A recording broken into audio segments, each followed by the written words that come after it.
Баршаңызға қайырлы күн. Сіздермен Жанерке. Бүгін тары шайының рецептімен бөлісетін боламын. Тез әрі оңай жасалатын әдісін десем де болады. Видеоның соңына дейін қарап, менің YouTube парақшама тіркелуді ұмытпаңыздар.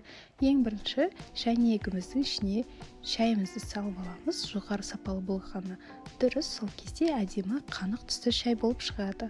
Оған қайнап тұрған ыстық суымызды құямыз. Кейін ыстық сүтімізді құямыз.